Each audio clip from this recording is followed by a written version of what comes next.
स्वागत है दोस्तों आपका आपके ही YouTube channel pre exam training channel पर। मैं आपका दोस्त आपका भाई प्रेमचंद्रा बहुत ही इम्पोर्टेंट वीडियो लाया हूं। आधुनिक Bihar, modern history of Bihar. यहां से प्रश्न कितने बनते हैं आप समझ सकते हैं। ठीक है, अगर आप बीपीएससी की तैयारी कर रहे हैं, बीएसएससी की या बीपीएससी असिस्टेंट की, ज़रूर देखें पूरा वीडियो और ज़रूर से ज़रूर नोट्स बनाते हुए चलें दोस्तों। लाइक करें या ना करें, लेकिन पूरा वीडियो जब देख लीजिए, आपकी जानकारी के लिए ही अच्छा है दोस्तों। ठीक है, आइए देखते हैं। लाइक करने के लिए नहीं बोलूँगा, जब तक आपको अच्छा नहीं लगे, जब को आपको दिल को नहीं छुए, लाइक मत कीजिएगा। ठीक है ना। आइए देखें, यूरोपीय कंपनियों का आगमन से मॉडर्न हिस्ट्री का शुरुआत होता है और मॉडर्न बिहार, आधुनिक बिहार का भी शुरुआत वहीं से, और 1857 के विद्रोह तक इस वीडियो में चलेंगे। ठीक है, 5 नंबर कहीं नहीं गए दोस्तों, अगर आप पूरा विस्तृत देख लीजिएगा। उम्मीद यही करता हूँ आप पूरा देखेंगे और जानकारी तो अच्छी है ही, आप लाइक भी करेंगे। ठीक है, आइए देखते हैं यूरोपीय कंपनियों का आगमन कब हुआ था। सब लोगों को ज्ञात है कौन सबसे पहले आए थे। पुर्तगाली। भारत के इतिहास में भी हमने पहले वीडियो बना चुके हैं, आप प्लेलिस्ट में जाकर देख सकते हैं। बिहार आने वाला पहला यूरोपीय कंपनी पुर्तगाल था। भारत में भी पुर्तगाल था। पुर्तगाल क्या करते थे, पुर्तगाल ने हुबली में अपने मुख्य व्यापारी कोठी स्थापित किए और गंगा किनारे के सहारे, गंगा नदी के सहारे जल मार्ग से पटना में व्यापारिक केंद्र स्थापित किए। बार बार सवाल ये बनता है कब स्थापित किए, तो इस पे ज़्यादा फोकस कीजिएगा आप। ठीक है ना। पुर्तगाल मसाला और चीनी मिट्टी के बर्तन लेकर पटना आते थे और पटना से सूती वस्त्र ले जाकर व्यापार करते थे। पहला कौन आया था? पुर्तगाली वास्को डी गामा का नाम सब लोग जानते होंगे, अगर नहीं जानते हैं अभी भी, तो वहाँ से शुरुआत हुआ था। भारत के आधुनिक भारत वहीं से शुरू होता है, तो उनका नाम जरूर ध्यान रखिएगा। बाकी पुर्तगाली भी बिहार में भी आए थे। उसके बाद डच लोग आए। डच हॉलैंड के निवासी थे और डच बिहार से सोरा का व्यापार करते थे। और सबसे ज़्यादा बार क्वेश्चन पूछा जाने वाला यहीं से है।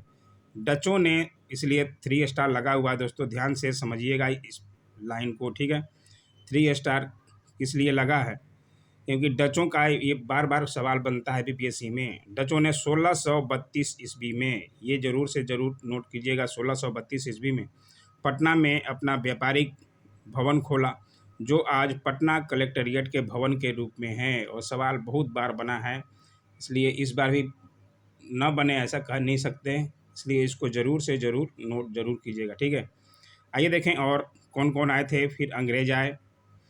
बिहार आने वाला पहला अंग्रेज यात्री रॉल्फ फिच था, जो 1575 में ही अकबर के समय बिहार आया। और 1632 में पीटर मूडी शाहजहाँ के समय बिहार आया था।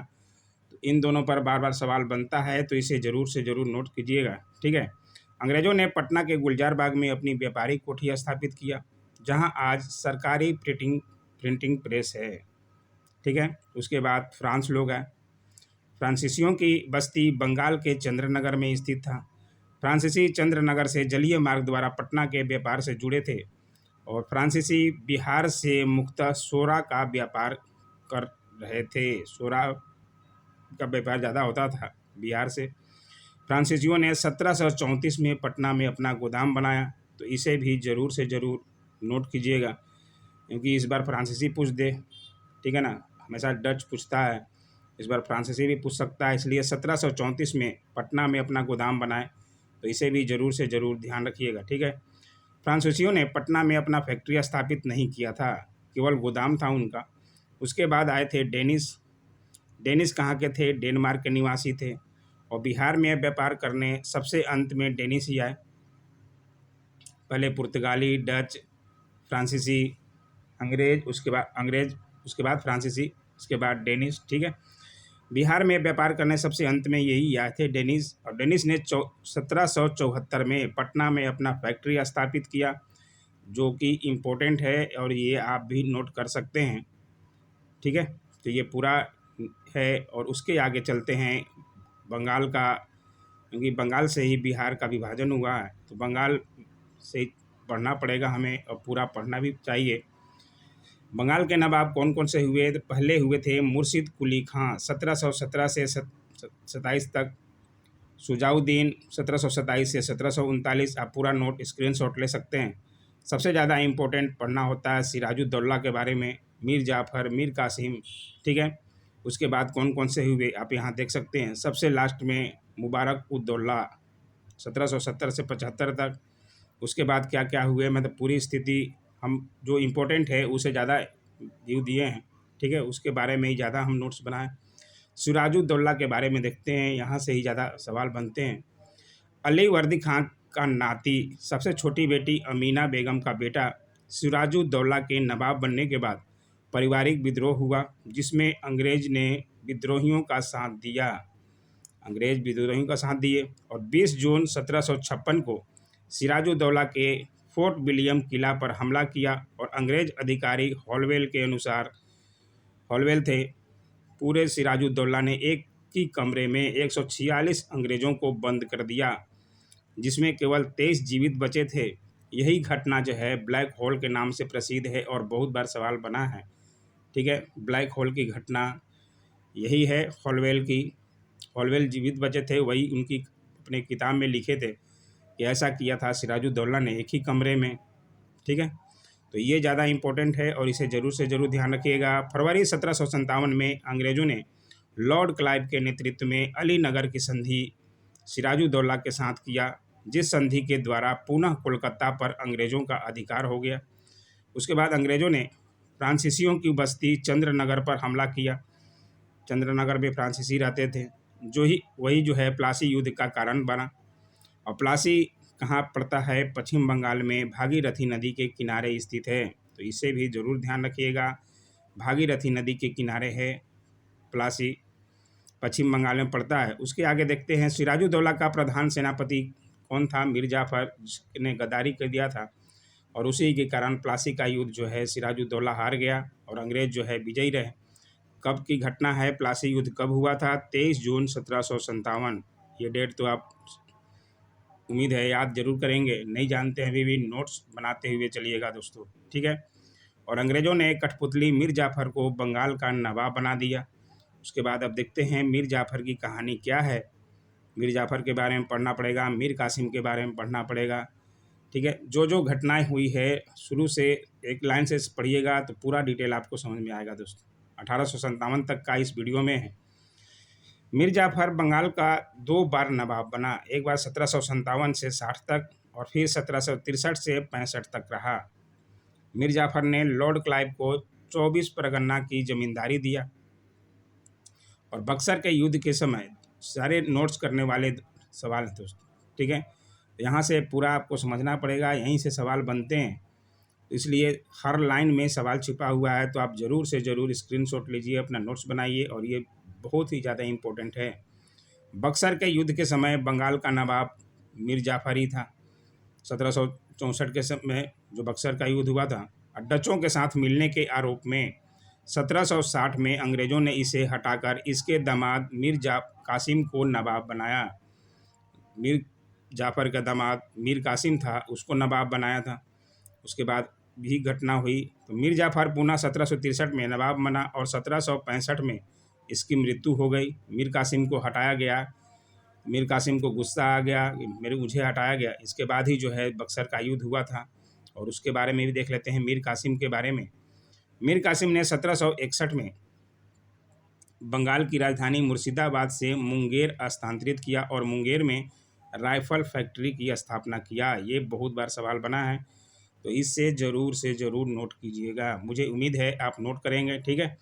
फर्रुखसियर द्वारा दिए गए दस्तक का अंग्रेज दुरुपयोग कर रहे थे, जिसके कारण मीर कासिम ने भारतीय गाड़ियों पर भी रोड कर माफ़ कर दिया, जो बक्सर के युद्ध का तत्कालीन कारण बना।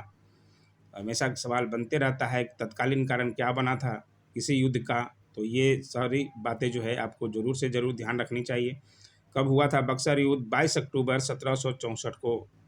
डेट तो आपको ध्यान ही रखना पड़ेगा, बार बार बीपीएससी में भी पूछता है। बक्सर के मैदान में भारतीयों की ओर से त्रिगुट सेना, बंगाल का पूर्व नवाब शुजाउद्दौला, पूर्व बादशाह शाह आलम द्वितीय जो कि अली गौहर के नाम से जाने जाते थे, और मीर कासिम, इनकी संयुक्त सेना कौन हराया, हेक्टर मुनरो। इस बीपीएससी में भी इनका नाम पूछा गया था। ठीक है, बक्सर युद्ध में अंग्रेजों की तरफ से कौन था सेनापति? तो हेक्टर मुनरो। हेक्टर मुनरो के नेतृत्व में अंग्रेजों की सेना ने हरा दिया। तो ज़रूर से ज़रूर इनको नोट कीजिएगा। ठीक है, आइए देखें और आगे क्या है। इलाहाबाद की संधि होती है उसके बाद, बक्सर युद्ध के बाद। लॉर्ड क्लाइव के द्वारा इलाहाबाद की संधि मुगल बादशाह शाह आलम और अवध के नवाब शुजाउद्दौला के साथ अगस्त 1765 में हुआ और इस संधि के द्वारा बंगाल में द्वैध शासन लागू हुआ।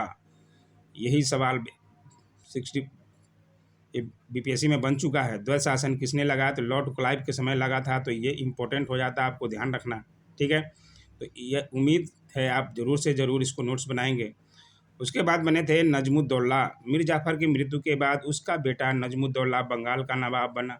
नजमुद्दौला के समय बंगाल में द्वैध शासन प्रणाली लागू हुआ था, लेकिन लॉर्ड क्लाइव के समय द्वैध संधि हुआ था। ठीक है, लागू हुआ था नजमुद्दौला के समय में, उनकी मृत्यु हो गई थी। इलाहाबाद की संधि के समय बंगाल का नवाब नजमुद्दौला था और बंगाल का अंतिम नवाब मुबारक उद्दौला था। मैंने पूरा लिस्ट दिखा दिया बंगाल के नवाब कौन कौन से थे। ठीक है, उसके बाद आया बहावी आंदोलन। ये भी ज़्यादा सवाल बार बार बनता है और इस बार भी बना था बीपीएससी में। आप प्रीवियस ईयर क्वेश्चन देख लीजिए, आपको मिल जाएगा। बहावी का अर्थ है कुरान और शरीयत के नियमों को मानने वाला संप्रदाय से है। प्रारंभ में बहावी आंदोलन मुस्लिम धर्म में सुधार के लिए प्रारंभ हुआ, परंतु बाद में यह आंदोलन अंग्रेजों के खिलाफ हो गए। 1822 से 1868 के बीच पटना जो है बहावी आंदोलन का मुख्य केंद्र बिंदु रहा। इसलिए बीपीएससी का ये खास क्वेश्चन है और हर साल लगभग बनता ही है बहावी आंदोलन पे। तो इसे ज़रूर से ज़रूर नोट बनाते हुए चलिएगा। बहावी आंदोलन डबल स्टार लगा हुआ है, समझ जाइए कि ये इंपॉर्टेंट लाइन है। कुछ ज़्यादा ही सारे लाइन ही इंपॉर्टेंट है, लेकिन जहाँ डबल और 3 स्टार लगे हैं वो ज़्यादा ही इंपॉर्टेंट है, इसलिए मैंने लगाया है। ठीक है, बहावी आंदोलन के संस्थापक कौन थे? सैयद अहमद बरेलवी। इसी पे क्वेश्चन पे थोड़ा विवाद भी था। ठीक है, पटना में बहावी आंदोलन के मुख्य नेता कौन थे? अहमदुल्ला और मोहम्मद हुसैन। इनका नाम भी ज़रूर ध्यान रखिएगा, क्वेश्चन घुमा के फिर अगर पूछा जाता है कंफ्यूज करने के लिए बच्चों को। तो पटना में नेता कौन थे और मुख्य संस्थापक कौन थे, ये आपको कंठस्थ होना चाहिए बहावी आंदोलन। ठीक है, आइए देखें और लास्ट में 1857 का विद्रोह, ये भी इम्पोर्टेंट है और यहाँ से सवाल एक तो रहता ही है बाबू वीर कुंवर सिंह के बारे में। 1857 के विद्रोह के समय भारत का वायसराय लॉर्ड कैनिंग थे, ये तो आपको ध्यान रखना पड़ेगा। इस विद्रोह का तत्कालिक कारण था चर्बी वाले कारतूस। 29 मार्च 1857 को बैरकपुर यानी कि पश्चिम बंगाल में पड़ता है छावनी के मंगल पांडे द्वारा विद्रोह प्रारंभ हुआ। इतना तक लगभग सब लोग जानते होंगे। ठीक है, प्रश्न जो बनते हैं अंदर से पूछे जाते हैं। 10 मई 1857 मेरठ के सिपाही विद्रोह किए और 11 मई 1857 को दिल्ली पहुँचे। यही पूछ देगा दिल्ली कब पहुँचे, तो यहाँ आपको डेट वाइज ध्यान रखना ही पड़ेगा दोस्त। ठीक है, 12 जून 1857 को बिहार में देवघर के रोहनी में सैनिकों के द्वारा अंग्रेज अधिकारियों पर गोली चलाया गया और विद्रोह की शुरुआत की गई। तो देवघर का नाम ध्यान रखिएगा। बिहार में कहाँ से स्टार्ट हुआ? रोहिणी में। देवघर जो अब झारखंड में चला गया, लेकिन बिहार में पटना में कब हुआ? तो 3 जुलाई 1857 को। पुस्तक विक्रेता पीर अली ने विद्रोह किया था और उनकी फांसी कब दे दी गई? 16 जुलाई 1857 को। तो 3 जुलाई 1857 को पटना में चालू हुआ पुस्तक विक्रेता पीर अली द्वारा। तो ये सवाल भी बन चुका है और इससे ज़रूर से ज़रूर नोट कीजिएगा। ठीक है, आप 12 जून 1857 भी कर सकते हैं अगर बिहार सम्मिलित पूछे। ठीक है, लेकिन 3 जुलाई वाला ज़रूर ध्यान रखिएगा। अगर पटना पटना में यहाँ चालू हुआ था पीर अली द्वारा और 16 जुलाई 1857 को पीर अली को फांसी दिया गया। इस समय कमिश्नर कौन था पटना का? तो बिहार का पूरा टेलर, कमिश्नर टेलर थे। तो इनका नाम भी सवाल में बनता है और इस साल भी बना था लगभग। 25 जुलाई 1857 को दानापुर छावनी के 7वीं, 8वीं और 40वीं रेजिमेंट के सिपाही विद्रोह कर शाहाबाद की ओर रवाना हुए और वीर कुंवर सिंह का नेतृत्व स्वीकार किए। वीर कुंवर सिंह बीच में 27 जुलाई 1857 को वीर कुंवर सिंह के नेतृत्व में आरा शहर पर अधिकार किया और 29 जुलाई 1857 को अंग्रेज़ों ने डबरन के नेतृत्व में सेना भेजा, जिसमें अंग्रेजी सेना की हार हुई और वीर कुंवर सिंह का आरा शहर पर पूर्णतः अधिकार रहा। उसके बाद विंसेंट आयर के नेतृत्व में अंग्रेजी सेना ने आरा शहर और जगदीशपुर पर अधिकार कर लिया, जिसके कारण वीर कुंवर सिंह बिहार छोड़कर उत्तर प्रदेश चले गए। उसके बाद वीर कुंवर सिंह ने अंग्रेज़ों का साथ छापामार पद्धति से युद्ध में कामयाबी हासिल किया और बिहार वापस होने के समय डगलस और ली ग्रांड के नेतृत्व में अंग्रेजी सेना वीर कुंवर सिंह पर हमला कर देती है, उन्हें गंगा पार करते समय, जिसके बाद जो है उनको गोली लग जाती है और खुद अपने तलवार से हाथ काट कर गंगा नदी में बहा देते हैं। उसके बाद ही जो है 23 अप्रैल 1858 को वीर कुंवर सिंह की मृत्यु हो जाती है। लेकिन ये मृत्यु कब होती है इस पर अभी भी सस्पेंस है, बहुत सारे किताबों में अलग अलग मिलेगी, लेकिन मुझे यहाँ ये लगा इसलिए मैंने लिखा है, लेकिन इस पर अभी भी सस्पेंस है। ठीक है, तो वीर कुंवर सिंह की मृत्यु के बाद उनके भाई अमर सिंह ने विद्रोह जारी रखा। अमर सिंह कैमूर की पहाड़ी से छापामार विधि से अंग्रेज़ों के खिलाफ विद्रोह करते रहे। तो ये था 1857 तक की क्रांति तक। ठीक है, पूरा यूरोपीय कंपनियों का आगमन से 1857 की क्रांति तक। इसके बाद का बहुत सारे वीडियो हमारे चैनलों पर हैं, चंपारण विद्रोह सब कौन कौन से आए थे बिहार में शुरुआत हुआ। ठीक है, तो आप देखिए, समझिए, और अच्छा लगा हो तो लाइक, शेयर, कमेंट और सब्सक्राइब जरूर कीजिए दोस्तों। Thanks for watching my YouTube channel.